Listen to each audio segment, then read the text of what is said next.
வேலை நிமித்தமாக வெளியே சென்றுவிட்டு ராபிடோவில் வீடு திரும்பிய இளம்பெண். ஓடும் பைக்கில் இளம்பெண்ணுக்கு காம வலை விரித்த காமுகன். வலையில் விழுவது போல் நடித்துக்கொண்டே கணவனுக்கு வாட்ஸ்ஆப்பில் மெசேஜ். இளைஞரை ரவுண்டு கட்டி உரித்தெடுத்த குடும்பத்தினர். காம கொடூரன் இளம்பெண்ணின் குடும்பத்தினரிடம் சிக்கியது எப்படி நடந்தது என்ன?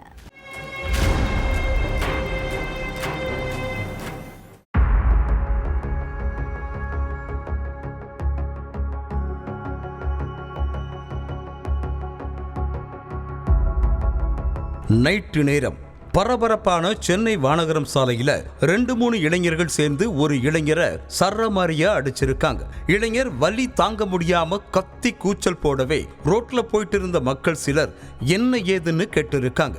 அவங்க சொன்னதை கேட்டதும் ஆத்திரமடைஞ்ச மக்கள், ஏண்டா உனக்கு அக்கா தங்கச்சி இல்லையா? ஒரு பொண்ணுக்கிட்ட இப்படித்தான் நடந்துப்பியா? என்ன தைரியம் இருந்தா இந்த வேலையை பார்த்திருப்பேன்னு கேட்டு கொந்தளிச்சிருக்காங்க. இவனை இப்படியே விடக்கூடாது, போலீஸ்ல ஒப்படைச்சாதான் சரியா வரும்னு அந்த இளைஞரை நகர விடாம சுத்து போட்டு இருக்காங்க.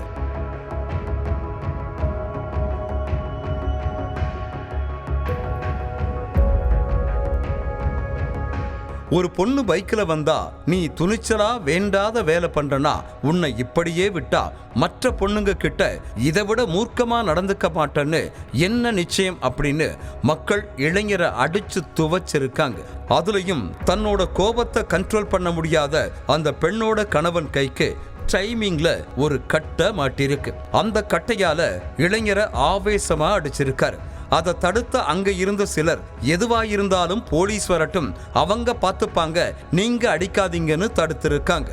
மக்கள் எல்லாரும் அடிக்கிறப்ப நான் எதுவுமே பண்ணல, என்ன எதுக்கு அடிக்கிறீங்கன்னு எகிரி இருக்கான் அந்த இளைஞன். தகவல் தெரிஞ்சு சம்பவ இடத்துக்கு வந்த போலீசார் மக்கள் பிடிச்சு வச்சிருந்த அந்த இளைஞனை மீட்டு விசாரணை பண்ணிருக்காங்க.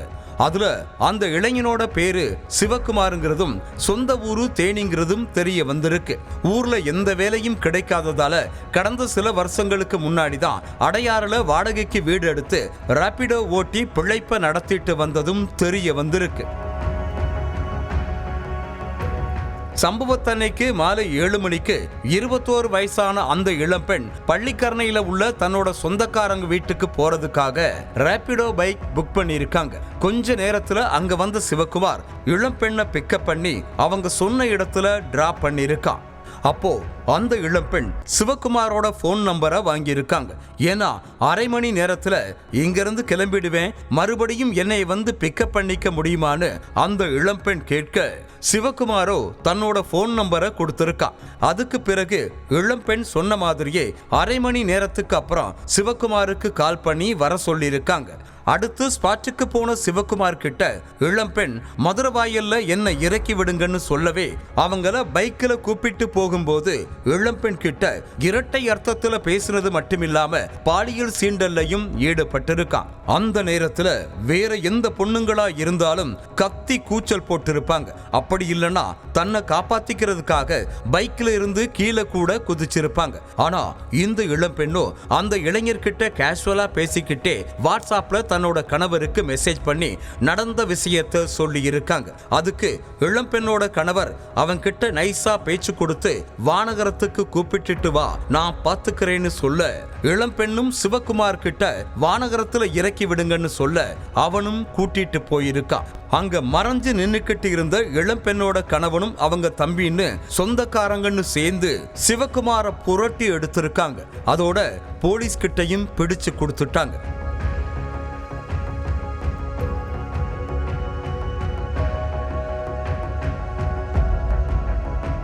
இதுக்கிடையில சிவகுமார் அத்துமீறின அந்த பொண்ணை பத்தியும் விசாரிச்சிருக்காங்க போலீஸ். அதுல திரிபுராவை சேர்ந்த 21 வயசான அந்த பொண்ணு மதுரவாயல்ல குடும்பத்தோட தங்கி இருந்தது தெரிய வந்துச்சு. இதுக்கு நடுவுல சிவகுமார் கிட்ட விசாரிச்சப்ப அந்த வட மாநிலத்தை சேர்ந்த இளம்பெண்ணு தான் தங்கிட்ட தவறா நடந்துகிட்டதாகவும் பணம் கேட்டு மிரட்டினதாகவும் புகார் தெரிவிச்சிருக்கான். அந்த அடிப்படையில இளம்பெண் கிட்டையும் போலீஸ் விசாரணை பண்ணிட்டு இருக்காங்க. ரேபிடோ வாகனத்துல ஏறுறதுக்கு முன்னாடி ஆப்ல டிரைவரோட பேரு, பைக் நம்பர், போட்டோ எல்லாமே கரெக்டா இருக்கான்னு முதல்ல உறுதிப்படுத்திக்கோங்க. டிராவல் பண்ணும்போது உங்க நண்பர்களுக்கோ குடும்ப உறுப்பினர்களுக்கோ செயலி மூலமாக ஷேர் பண்ணி உங்க பாதுகாப்பை உறுதிப்படுத்தணும். டிரைவரால ஏதாச்சும் பிரச்சனை வந்தாலோ உடனடியா ரேபிடோவில் உள்ள அவசர உதவி எண்ண தொடர்பு கொள்ளணும். இல்லைன்னா பெண்கள் அவசர பாதுகாப்பு எண்ணுக்கும் காவல்துறைக்கும் தொடர்பு கொள்ளணும். டிரைவர் யாராவது ஆரம்பத்தில் நல்லவ மாதிரி பேசி தங்களோட தனிப்பட்ட தகவல்களை கேட்டா சொல்லவே கூடாது. அதோட உங்களுக்கு டிரைவரால ஏதாவது தவறு ஏற்படுதுங்கிற மாதிரி தெரிஞ்சா உடனடியா அந்த சவாரியை கேன்சல் பண்ணிடணும். அதே நேரம் பெண்கள் தங்களோட பயத்தை வெளியே காட்டிக்காம அந்த ஆபத்துல இருந்து எப்படி வெளியே வர்றதுன்னு சிந்திச்சு செயல்பட்டா இந்த மாதிரியான ஆட்கள் கிட்ட இருந்து தப்பிச்சிடலாம்.